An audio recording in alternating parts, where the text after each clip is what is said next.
Segera setelah itu, di luar sangkar formasi, tubuh ketiga orang itu muncul kembali. Saat ini, kandang formasi Chen Ping masih ada, dan belum dihancurkan. Kali ini Chen Ping merasa sedikit terkejut, kandang formasinya tidak rusak, tapi ketiga orang ini lolos. Ini luar biasa, hahaha, jika kita tidak memiliki keterampilan nyata, menurutmu apakah kita berani menghalangi jalan dan merampok? Bos dari tiga pahlawan pencuri hantu tertawa keras. Chen Ping memandangi tiga orang di depannya, dan menjadi penasaran dengan keterampilan ketiga orang ini. Dia benar-benar ingin tahu bagaimana ketiga orang ini melarikan diri dari dalam tanpa merusak formasi mereka. Chen Ping memandangi tiga orang yang merajalela, lalu membalik telapak tangannya, tanah tiba-tiba bergetar, dan seberkas cahaya meledak dari tanah seketika, menutupi ketiga orang itu. Segera setelah itu, Chen Ping menyuntikkan energi spiritual ke dalam formasi.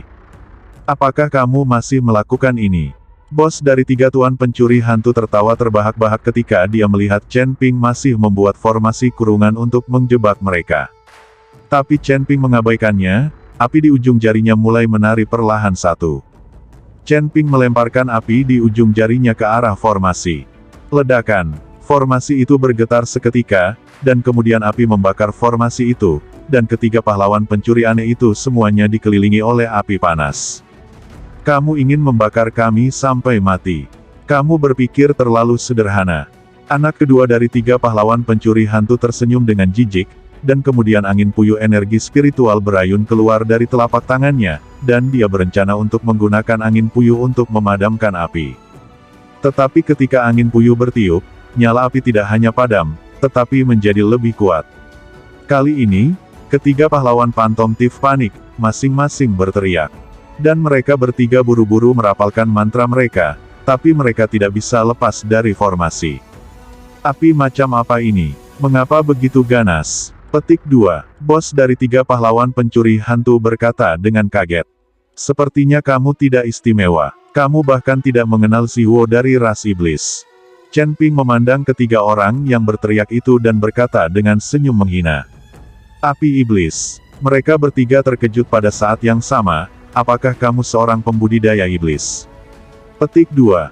Mungkinkah hanya pembudidaya iblis yang dapat memiliki api iblis? Saya benar-benar tidak memiliki pengetahuan apapun. Chen Ping mengutuk. Mereka bertiga tidak berani membantah, merasakan api yang menghanguskan di sekitar mereka, akhirnya mereka bertiga menyerah. Maafkan saya Pak, tolong lepaskan saya. Kami bertiga rela menjadi sapi dan kuda, tolong selamatkan hidup kami. Kami bertiga hanya merampok sejumlah uang, dan tidak pernah menyakiti nyawa siapapun. Tiga pahlawan dari pencuri aneh mati-matian berlutut dan memohon belas kasihan. Mereka tidak ingin dibunuh, sekarang formasi dikelilingi oleh api, mereka bertiga tidak punya cara untuk melarikan diri. Apakah kalian bertiga benar-benar dimanfaatkan olehku?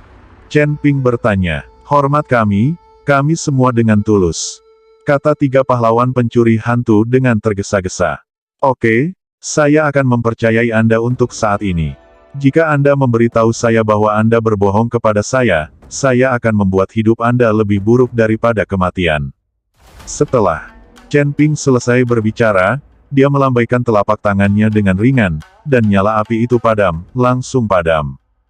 Saat api padam, ketiga pahlawan pencuri hantu buru-buru menghantam formasi dengan cahaya ungu, dan tubuh mereka bertiga juga menghilang dari formasi dan muncul di luar formasi. Mereka bertiga berkeringat deras, dan keterkejutan di wajah mereka masih ada. Terima kasih karena tidak membunuhku. Bos dari tiga pahlawan pencuri aneh itu buru-buru berlutut untuk berterima kasih kepada Chen Ping. Dua lainnya juga berlutut dan saling berterima kasih. Aku menyelamatkanmu karena kamu mungkin masih berguna.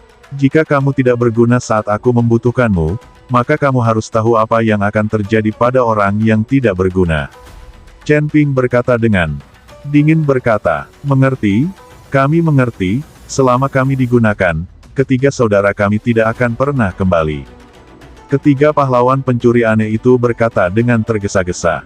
Dalam obrolan berikutnya, Chen Ping mengetahui bahwa alasan ketiga orang ini memulai jalan perampokan adalah karena mereka secara tidak sengaja menemukan semacam pesawat ulang-alik di reruntuhan. Namun pesawat ulang-alik semacam ini memiliki persyaratan jarak yang sangat ketat, yaitu hanya jarak pendek puluhan meter. Baru saja mereka lolos dari formasi, dan mereka menggunakan teknik semacam ini. Pertama, mereka menggunakan kekuatan mereka untuk membuka celah kecil dalam formasi selama ruang di dalam dan di luar formasi terhubung. Mereka dapat menggunakan ruang tersebut untuk bola-balik dan melarikan diri. Ketika Chen Ping mendengar ini, dia tiba-tiba menyadari bahwa dia mengira bahwa 3 penguasa pencuri aneh memiliki kemampuan yang sangat tinggi, tetapi ternyata mereka menggunakan pesawat ulang-alik semacam ini. Tapi teknik semacam ini sangat bagus, tetapi jaraknya terlalu pendek, mirip dengan lingkaran Qiankun yang digunakan oleh Ning Xi sebelumnya. Lingkaran Qiankun dianggap sebagai senjata ajaib dan dapat menempuh jarak 100 meter. Itu hanya digunakan beberapa kali karena kerusakan, itu rusak. Kalian bertiga ingin mendengarkanku, jadi serahkan nyawamu, agar aku bisa mempercayaimu. Kata Chen Ping kepada ketiga pahlawan pencuri aneh itu. Ini, ketiga bersaudara itu ragu-ragu ketika mendengar bahwa mereka akan menyerahkan jiwa mereka. Anda harus tahu bahwa menyerahkan jiwa mereka sama seperti menyerahkan hidup mereka kepada Chen Ping. Melihat mereka bertiga ragu, Chen Ping mendengus dingin dan berkata, "Karena kamu tidak ingin menyerahkan nyawamu, maka kamu bisa menyerahkan nyawamu, tapi jangan khawatir, aku baru saja membunuhmu dan tidak akan melakukannya, hancurkan sisa jiwamu. Mungkin kamu beruntung, kamu bisa dibangkitkan setelah bertahun-tahun," kata Chen Ping, dan dia akan melakukannya. Ini akan cukup menakuti ketiga pahlawan pencuri aneh itu. "Kakek, tolong selamatkan aku, ayo serahkan, ayo serahkan." Ketiga tuan pencuri aneh itu buru-buru memaksa jiwa mereka keluar dari tubuh mereka. Chen Ping menyingkirkan nyawa ketiga orang itu, dan dengan lambaian telapak tangannya, semua kain yang menutupi wajah ketiga orang itu terbang keluar. "Ikuti aku mulai sekarang, jangan melakukan hal-hal licik, kamu bisa memberitahuku apa yang kamu butuhkan," kata Chen Ping kepada mereka bertiga. "Kurang dari BR lebih besar dari, oke. Kamu akan menjadi bos kami mulai sekarang, dan kami semua akan mendengarkanmu." Bos dari 3 pahlawan pencuri hantu berkata dengan tergesa-gesa. Tapi baru saja dia selesai berbicara, perutnya mulai keroncongan, ternyata mereka bertiga belum makan. Jadi Chen Ping mengambilnya dan menemukan kedai mewah untuk makan besar. Melalui komunikasi, 3 tuan pencuri hantu juga mengetahui identitas Liu Ruyan. Lagi pula, Sekte Kuali Giok juga sangat terkenal di daerah tersebut, pendukung yang sangat besar. Setelah minum dan makan, Chen Ping dan yang lainnya berjalan menuju pesawat di alun-alun, hampir waktunya pesawat lepas landas. Karena 3 tuan dari pencuri aneh itu mengenali Chen Ping sebagai bosnya, mereka pergi ke Kabupaten Jialing bersama-sama. Lagi pula, tiket untuk beberapa orang lagi tidak jauh lebih mahal. Untuk Liu Ruyan, uang ini hanya gerimis. Tetua ketiga dan Yi Yao Huang telah lama menunggu di pesawat. Ketika ketiga master berada di sana, mereka semua terkejut. Chen Ping buru-buru memperkenalkannya, dan kemudian ketiga tetua membeli tiket untuk 3 pahlawan pencuri aneh, dan semua orang naik ke pesawat. Pesawatnya sangat besar, panjangnya 100 meter, dan interiornya juga sangat luas dan nyaman. Selain itu, ada beberapa anggota Sekte Feitian di dalam pesawat, melakukan pekerjaan pelayanan.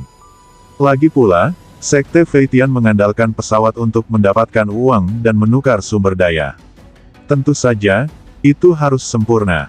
Ini seharusnya menjadi pertama kalinya bagi 3 pahlawan pencuri hantu naik pesawat, dan mereka tampak sedikit bersemangat, sementara Chen Ping terlihat serius, karena dia telah memikirkan cara menyelamatkan Pterosaurus berkepala 3. Melihat ekspresi Chen Ping, Yi Yao Huang tahu apa yang dipikirkan Chen Ping, jadi dia berkata dengan lembut, "Tuan Chen, ini adalah Sekte Feitian.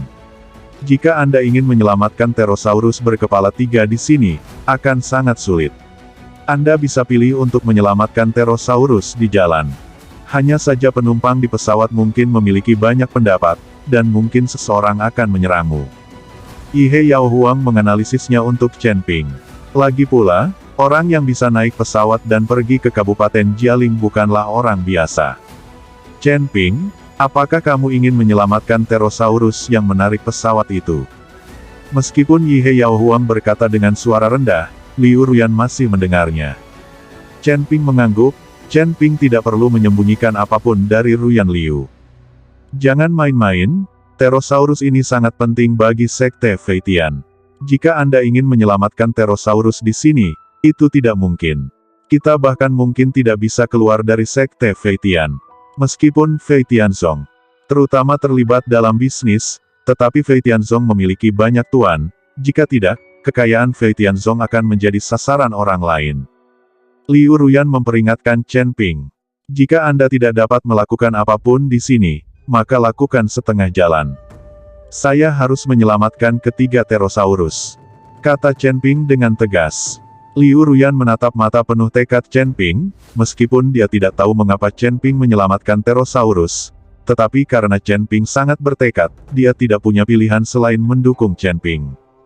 Seperti kata pepatah, suami bernyanyi dan wanita mengikuti. Liu Ruyan telah menganggap dirinya sebagai wanita Chen Ping, tentu saja dia harus mendukung apa yang ingin dilakukan Chen Ping.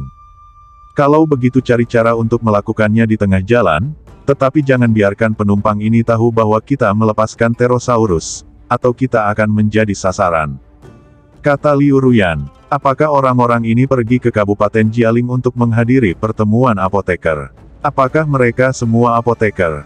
Chen Ping sedikit terkejut. Bukankah mereka mengatakan bahwa tidak banyak sekte yang fokus pada pemurnian obat? Mengapa ada begitu banyak di daerah ini orang-orang pergi ke Kabupaten Jialing? Itu bukan apoteker. Banyak orang datang untuk bersenang-senang, untuk melihat apakah mereka dapat menemukan obat ajaib, dan mereka dapat mendiskusikan kerjasama dengan sekte alkimia tertentu di asosiasi apoteker, Liu Ruyan menjelaskan. Ketika Chen Ping mendengar ini, dia menyadari bahwa meskipun pertemuan alkimia adalah kompetisi untuk apoteker, itu lebih seperti pameran penjualan. Kurang dari BR lebih besar dari, kalau begitu, apakah Anda tahu berapa banyak Pterosaurus yang dimiliki oleh Sekte Feitian? Chen Ping bertanya pada Liu Ruyan. Aku juga tidak tahu. Ruyan Liu menggelengkan kepalanya, lagi pula Ruyan Liu telah koma selama bertahun-tahun, dan dia tidak tahu banyak hal. Bos, ada 3 Pterosaurus ini di sekte terbang. Pterosaurus jenis ini sangat sulit untuk ditangkap. Pesawat yang ditarik oleh Pterosaurus menghabiskan banyak uang, tetapi hanya untuk jarak sependek itu akan digunakan sayap menarik naga. Lagi pula, jika perjalanannya terlalu jauh, Pterosaurus tidak dapat membawanya. Petik 2. Banyak kapal udara menggunakan formasi dan menggunakan kristal sebagai kekuatan. Gunung di barat daya Fei Tianzong adalah yang menghasilkan kristal, dan telah digunakan untuk waktu yang lama. Sekte Feitian sedang menambang. Bos dari 3 master pencuri hantu menjulurkan kepalanya dari belakang, dan menjelaskan kepada Chen Ping. Ketika Chen Ping mendengar bahwa hanya ada 3 Pterosaurus ini, dia merasa lebih lega, selama waktunya tiba, ketiga Pterosaurus itu akan terselamatkan. Jika ada banyak Pterosaurus di Sekte Feitian, Chen Ping mungkin tidak memiliki kekuatan untuk menyelamatkan mereka semua. Semuanya, silakan duduk, pesawatnya akan lepas landas. Disertai dengan pengingat dari anggota staf Fei Tianzong. Segera, pesawat itu mulai bergetar, dan Chen Ping melihat bahwa seorang anggota sekte terbang sedang memegang cambuk panjang dan memukuli Pterosaurus dengan ganas. 3 Pterosaurus yang sedang beristirahat awalnya meraung setelah dicambuk, lalu perlahan bangkit dan terus mengepakkan sayapnya. Pterosaurus berkepala 3 mengepakkan sayapnya dengan putus asa, dan pesawat, yang panjangnya ratusan meter, mulai bergerak sedikit demi sedikit. Terlihat bahwa ketiga Pterosaurus berjuang sangat keras, tetapi orang-orang dari Fei Tianzong tidak peduli sama sekali, dan telah memukuli Pterosaurus dengan cambuk kulit. Melihat pemandangan ini, Chen Ping tidak dapat menahan tatapan membunuh di matanya. Dia berharap bisa bergegas turun sekarang dan membunuh anggota sekte Feitian itu. Setelah beberapa menit berjuang, pesawat itu akhirnya meninggalkan tanah, dan kemudian perlahan naik ke udara di bawah tarikan Pterosaurus berkepala 3.